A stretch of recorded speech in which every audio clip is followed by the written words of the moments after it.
What up, wizards? It's Dev and Heroes over there. We're from the place we like it of magic, and today we're doing something that we don't do every day, but I can't deny that I have had the commander deck building bug lately. Ever since I got back from Shuffle Up and Play, finally got to take my girl Elas il-Kor out, put her in a nice dress, show her off a little bit, I have been doing nothing but thinking about commander.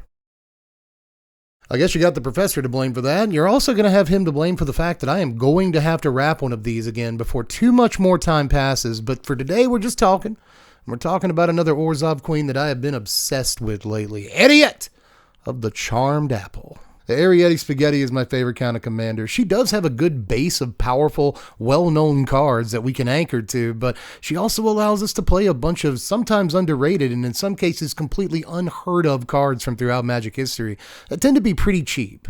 That's because Easy E works with auras, which are an at best underutilized and at worst hated card type in Magic the Gathering. A lot of people don't love auras, but again, she lets us do some really cool stuff with them. 3 mana for a 2/4 commander in Orzhov, my favorite. If you stick an aura to something, that thing can no longer attack you, which is pretty cool, but even cooler is the fact that during our end step, everyone else at the table is going to take X damage or lose X life, and we are going to gain X life, where X is the number of auras that we control. So with all that in mind, I should start with the auras, and I'll actually start with some of the positive auras that we're playing that we can just throw around on our dudes or anybody's dudes if we really need to. Like All That Glitters and Ethereal Armor, both really important cards for a deck like this because auras aren't the only enchantments that we're playing, so we can make a creature absolutely enormous with either one of these. But the best effect in the deck like this is definitely Sage's Reverie, man. We need to draw cards in this thing, and Reverie can draw like a fistful when we play it, depending on the situation. But even if it just draws us 3 or 4 cards, that is going to be plenty a lot of the time. And again, this thing can soar a creature's power and toughness well above any acceptable limit.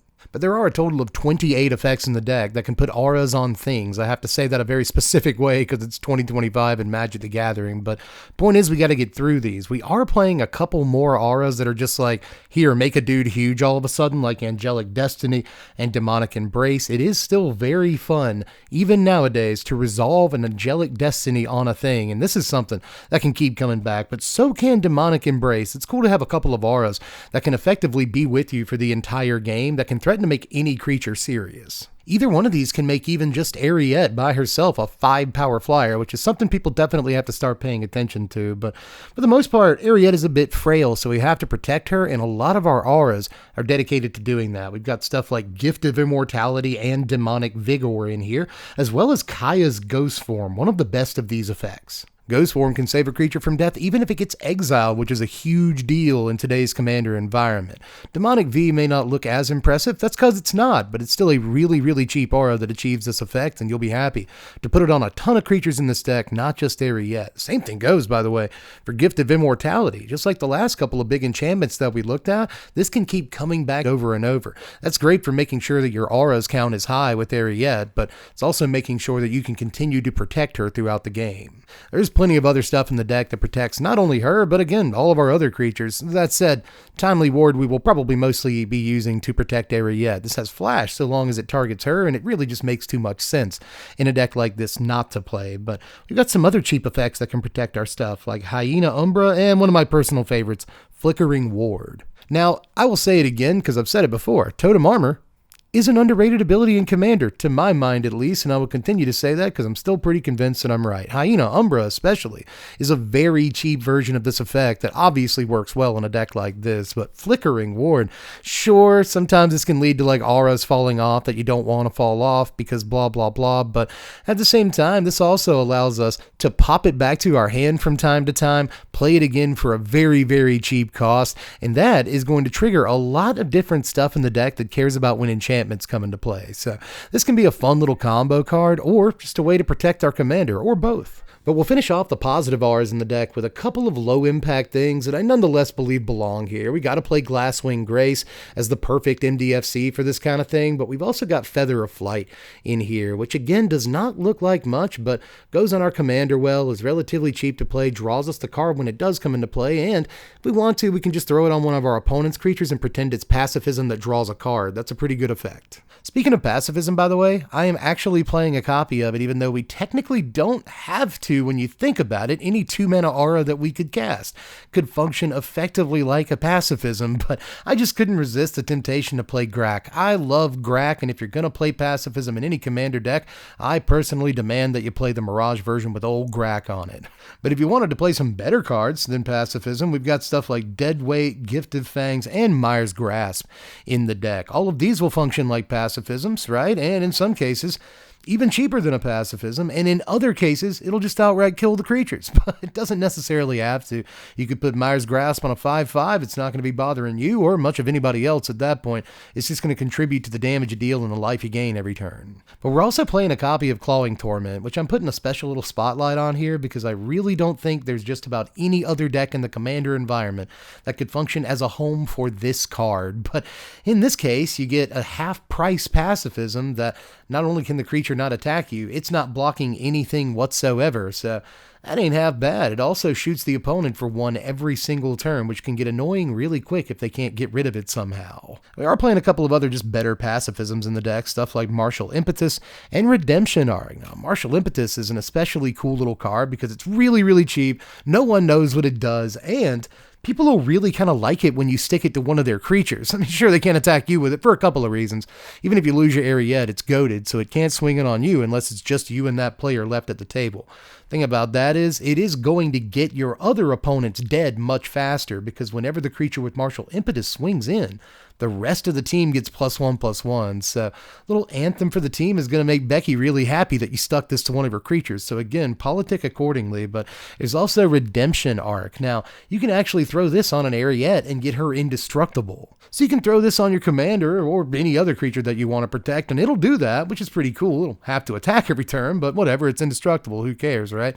Now, as far as throwing this on an opposing creature, on the other hand, that's cool too, because yeah, it's goated, so when it's down to just you and that player left at the table, just exile it for a couple of mana. That's a heck of a deal. But there's a couple of wild ones in here, like Pariah and Sandskin, a card that you might not know. I'm not sure anybody knows Sandskin, but this is another one that you could effectively throw on your Eriette, and in some ways, it will protect her, right? She doesn't take any damage in combat anymore. It's a form of indestructibility, although still not quite as good as indestructible. It's not half bad. That said, again, you just throw it on something else. You don't have to worry about it for the rest of the game. Now, as far as Pariah goes, there's a lot of tricks with this. Put it on an opposing creature, and then suddenly it can take a lot of damage for you and just kill the creature outright eventually, but you can also throw this on one of your creatures that's indestructible, and now you basically can't take damage. We're also playing Mourning, which I'm putting a special little spotlight on here. A nice little treat from the way back, but just like Flickering Ward, this we can return to our hand over and over, play again, and get any of these sort of enchantress effects. A lot of times, it's really not too expensive to do that. In the meantime, it's a cheap pacifism effect that'll give the creature a powered emotion. That's not too bad by itself, but I like to have a few auras in the deck that can snap back to our hand for multiple reasons. Let's say the board gets swept or something like that. I like to be able to have auras in my hand so we can regroup. Now we're rounding the corner on auras now. There aren't too many left, but boy, there are a lot of them in the deck, man. We got stuff like Spirit Link, an old favorite of mine, and Darksteel Mutation, which is an upgraded pacifism that makes it to where we don't have to care about the text box on the creature anymore. And that can be super important, trust me, but Spirit Link, in case you're not hep to the old school game, is actually great to put on opposing creatures.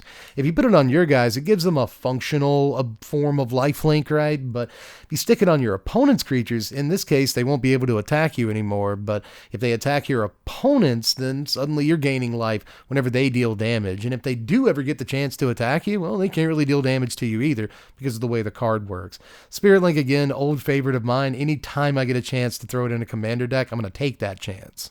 But there's also Mogus's Favor and Animate Dead in here. Love being able to throw my old 3rd edition copy of Animate Dead into a deck.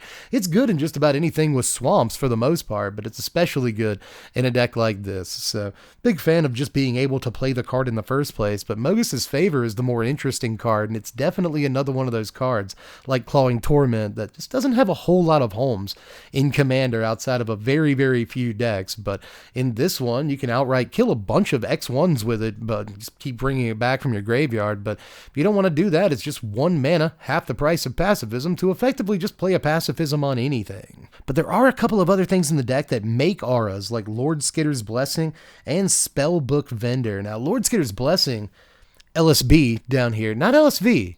LSB is great for drawing cards. Again, we need to be able to do that on at least a few cards in this deck, and we've seen precious few ways of actually doing it. We're about to get into the creatures, which is really where most of our card draw is, but definitely helps to have Lord Skitter's Blessing around, because this will make it to where we can basically have an extra copy of Phyrexian Arena laying around that only costs us a couple of mana. And Spellbook Vendor is a really cost-effective way of reliably putting an aura onto the table every single turn, and getting a little bit of benefit out of that aura too, man. But this is just a great way to spread the love, get a ton of auras that you didn't have to cast out of your hand, and really increase that end-of-turn count. But now we have reached the creatures, and we actually get to play a few more of these than you might think. 17 in all, and obviously 18 when you count the commanders. So I have seen so many versions of this deck on EDA Track that only play 8 creatures, and I've seen some that play like 30 creatures. We're somewhere in the middle of that count here, because I think that there are kind of a lot of creatures that you have to make room for, and kind of a lot of creatures that you don't have to make room for. So let's look at the ones that we chose. Like I've said, it's important to draw cards, not just in this deck, but basically any commander deck needs ways to refresh some cards, buddy. And we've got a lot of ways in the creature base of doing that, like Hateful Eidolon and SRAM Senior Edificer. 2 of my favorite dudes of all time for real, man. Hateful Eidolon will draw you a bunch of cards and does not care what kind of creatures or where the auras were attached. Your opponent's creatures die and they had your auras on them, you're still drawing some cards.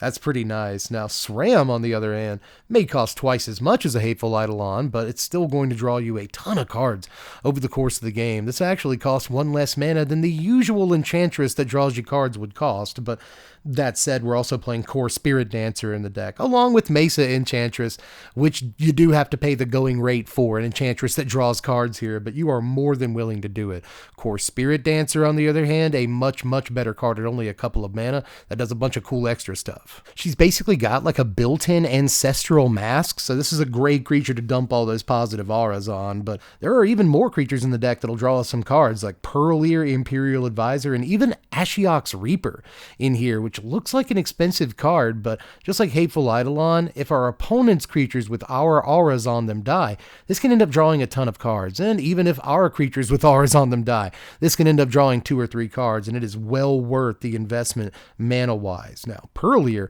only costs a couple of mana, isn't effectively, in a lot of ways, just another copy of SRAM in our deck. Now, to draw the card, the creature that we're sticking an aura to already has to be modified in some way, but that is very easy to do in this deck. Plus, it's going to give us a lot of cost reduction over the course of the game, which is often the best part of the card, but we've got plenty of stuff for cost reduction in this deck. We've got Starfield Mystic and Transcendent Envoy here, both a couple of 2-drops that'll keep the cost of our aura spells and just regular enchantment spells down for the most part. And I like that, but there's even Killian Ink Duelist, which will definitely keep the cost of our auras down, and he likes taking auras himself. There's a lot more power than that in the creature slots, though. We've got stuff like Lightpaws, Emperor's Voice, and even Lurrus of the Dream Den, because most of our auras cost 2 mana or less in this deck. Not necessarily all of them, but a lot of the important ones do. So not only can we get back important creatures like Core Spirit Dancer and so forth and so on, SRAM, right,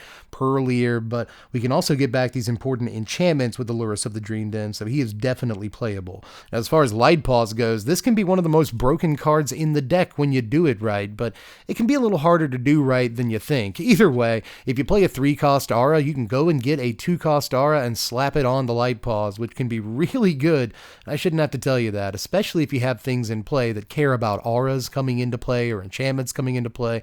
This can end up drawing you a lot of cards very fast. But speaking of power in the creature base, maybe the most powerful creature in the creature base is Ondu Spirit Dancer, which does cost a whole 5 mana. That's a lot more than most of the other cards in the deck. We are trying to keep the curve relatively low here, but it is more than worth it to invest in this card. Doubling up on any enchantment that you play, not just auras, can lead to some pretty busted interactions in a deck like this. Especially when you've got stuff like Archon of Sun's Grace and even Blightcaster in your Magic the Gathering deck, man. I just do not see enough people in any Enchantress deck that gets to play Swamps playing Blightcaster. This is a woefully underplayed card in a deck that has nothing but 1 and 2 mana enchantments, man. Throw this on Samantha's creature, throw that on Tom's creature, and you get to blow up 2 of Julie's creatures, which seems like a pretty good deal to me, and honestly, in practice, it has been. Play Blightcaster.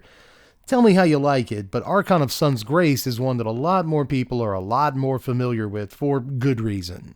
There's something like 35, I believe, main deck ways of triggering this card in the deck, so fill the board with Pegasi and get to flying in. That's always a good way to win a game in your Enchantress deck, and we're not going to change that here. It works. There is one more creature in the deck, and that is Heliod's Pilgrim, maybe the absolute cheapest tutor that we could possibly play, but I gotta let you know, some of the most expensive cards in the deck are tutors. I like to play tutors in my commander decks. Now, I'm not going to go crazy and play like Demonic Tutor or anything in here, although I am going to go a little less crazy and play Enlightened Tutor in here. It's like $30 right now, but I've got a copy of it, so I'm going to throw it in. I've also got a copy of Beseech the Mirror. So that is also in the deck, because I, again, happen to own a paper copy of this, but there are plenty of ways to replace these cards with less expensive cards if you'd like to do that. If you don't want to spend $30 on Enlightened Tutor, maybe play Idyllic Tutor instead. That's an acceptable tutor, but on that same tip, I guess, if you have a Demonic Tutor in your collection, you might as well throw it in. But one thing I keep mentioning is these other enchantments that we're playing in the deck, and it kind of sounds like there's a ton of them, right? No, there's just 7. There's 7 other enchantments in the deck, but they are among the most important cards in the entire deck. Like Sigil of the Empty Throne, which is perhaps the most important enchantment in the deck, because it's just kind of redundant with Archon of Sun's Grace, but better. I would actually go so far as to say Archon is redundant with this, but either way, we've also got some prison effects going on, like Ghostly Prison, Sphere of Safety, and Koskan Falls to keep people off our back. Koskan Falls is about $14 right now in pristine condition on TCG Player, making it technically one of the most expensive cards in the deck, but I guess the good news is that you can often find a heavily played or sometimes even damaged copy for as little as $6 or $8, and I would take advantage of that. This is a good card to have for a lot of decks.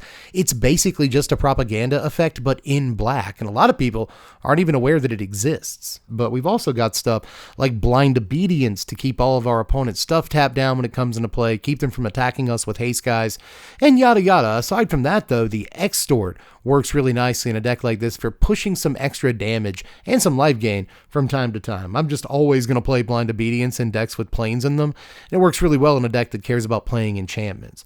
Apart from that, there's a Karmic Justice in here. We have an awful lot of auras, and opponents are probably going to try to break those auras, break our enchantments, break any of the 5 or 6 artifacts that we're playing. We've got a lot of non-creature permanents in this deck, so anytime opponent tries to mess with our stuff, we can mess with their stuff, and that's just going to keep a lot of people from messing with our stuff, which is worth the 3 mana. But the final enchantment in the deck is Underworld Connections, which I guess is an aura, right? This definitely counts, and I'd rather play it than a Phyrexian Arena for exactly that reason. This effectively makes us tap down mana to draw our card, but I still really don't care most of the time. Again, I'd rather play it than Arena because of the fact that it's an aura, but again, we need card draw in this deck. This provides us at least a little bit of extra card draw, and that can matter a lot. As far as the artifacts in the deck, these are more or less the usual suspects. We've got our Soul Ring and our Arcane Signet to kind of lead the charge here in terms of ramp, but we've also got an Orzhov Signet and a Mind Stone in here to make a little bit more mana and in some cases draw some cards like on that Mind Stone. Finally, there is a Swiftfoot Boots. No Lightning Greaves because I don't necessarily want to give Eriette Shroud and not be able to enchant her with stuff, but I will take a Boots basically every day. Now, there are a couple of non-land cards that I haven't told you about, stuff like Dark Ritual and Swords to Plowshares that a lot of black-white decks are going to play just based on principle alone. There's also a Fell the Profane in there as another sort of MDFC/removal spell. I think those are fun and important to play, but maybe the 2 last cards in the entire deck are 2 of the most important cards too. We've got both Winds of Wrath and Resurgent Belief. Now, Winds of Wrath is the perfect sweeper for our deck. It was literally made for us. Not only can we keep our opponent's creatures around that have auras stapled to them so we deal more damage, but we get to keep our guys too. So this can often be a sort of one-sided sweeper if we want that to be that. So love Winds of Wrath. Definitely play this if you play no other sweepers. But Resurgent Belief is just my way of being able to play Replenish without having to pay whatever it is now, $150 for a copy of Replenish. So if you happen to have a copy of Replenish at home, or you have a color printer that you don't mind firing up, by all means play the card, but Resurgent Belief is just 50 cents and I own a copy, so it's in the deck. Now we're playing 36 lands, really 38 when you count our 2 MDFCs, but that said, we are playing a Maze of Ith, which doesn't actually make mana, so it's more like we have 37 lands. Either way, if you want to see the lands, they're in the Moxfield link in the description. And for what it's worth, besides the mana base, this deck is by and large very budget. Most of the cards in the deck cost 50 cents or less, and the ones that don't cost like $3 or less, you know, with very, very few exceptions. It's a pretty budget deck to make, and I'm pretty sure you could push it way, way, way more budget if you wanted to. But I'm honestly not sure that budget is what EDH players want anymore. A couple of years ago, that's all anyone wanted, but nowadays I feel like people just want the absolute best, strongest EDH decks you can possibly present to them. So yeah, I guess go ahead and throw in the demonic tutors and the demonic consultations and the trouble in pairs and the smothering ties and whatever you want to put in here, go ahead. Why not? Mox Pearl and Mox Jet, I guess you put those in if you can. But you don't have to have a good time, man. This is a fun deck, no matter how much money that you end up putting into it, because Eriette is just a really cool commander. At only 3 mana, she's easy to get out and protect for the majority of the game. There's lots of ways to give her indestructible that she can just keep throughout the game. So lots of fun stuff to do with this, man. Lots of ways to draw cards, lots of ways to press damage, lots of ways to fill the board with tokens. Just all the things that you want to do in a commander deck, you can do with Eriette. And if you want proof, here's the example game. Now, I don't have an example game like it's a standard deck tech, but I will say if you want to see this deck in action, simply invite me on your commander show and I will come. Actually, I guess that depends on what your commander show is and who you are. I could get myself in a lot of trouble with that kind of promise, but anyway, guys, that is all I've got for this one. Like I said, I don't really do a whole lot of commander decks, but I'm hoping to change that really soon because I'm building a bunch of other stuff right now. The patrons had to choose this. It was going to be either this or Bellow Bard of Brambles or the Locust God. I was working on like 5 different decks over the last couple of weeks. Codis, the Fang Bearer. There are a lot of things that I've been building. And as I record this, Final Fantasy's coming out, and there's like 6 things in that I want to build. Hope looks ridiculous, and I want to build that right now. Papa Limo, Toto Limo, Kuja, Genome Sorcerer. I'm going to be doing a lot more commander content from now on. And I'm not saying it's going to be the entire channel, but once a month or so, I would expect a commander deck from us. So if you like that, make sure you sub to the channel for more content. If you don't like that, don't worry. We're still going to be doing plenty of standard stuff. That's mostly where I live when it comes to Magic, and that's not going to change anytime soon either. So don't worry. We're still going to be standard folk around here, but I like to branch out and I really like to build decks and I like to have access to my entire collection and a lot of nostalgic stuff. Building decks for Commander out of my paper collection has been some of the most fun that I've had playing Magic in literal years. So I'm going to keep doing it. And again, if you want more of that, make sure you sub to the sandwich. But apart from that, before you leave, make sure you hit the button shaped like a thumb down there. Put this in more people's recommended feeds. That would mean a lot to me. And it would super mean a lot to me if you want to check out the Patreon. It's just $1 a month to vote on content, including now what Commander decks we do once a month around here. And let's be honest, what's $1? What's one? Can you name something that is $1 in the entire world right now? You can't. It's literally impossible. I'm just about the only thing that you can have for $1, and you'll be supporting the channel in ways you could not possibly comprehend. It's like you Patreon people are the reason why I get to keep doing this as my job, and I mean every single word of that, and I thank you so very much. So if you're even just considering being a Patreon person, I thank you from the bottom of my heart, because I literally could not continue to do this if it weren't for Patreon. But in any case, even if you don't do it or you can't do it, I'm just glad that you're here to the end of the video. This was a long one, so thanks for the watch time, y'all. I will see you again very soon. I'm Deb from The Place. Thanks for watching, Wizards. Spread love and be kind.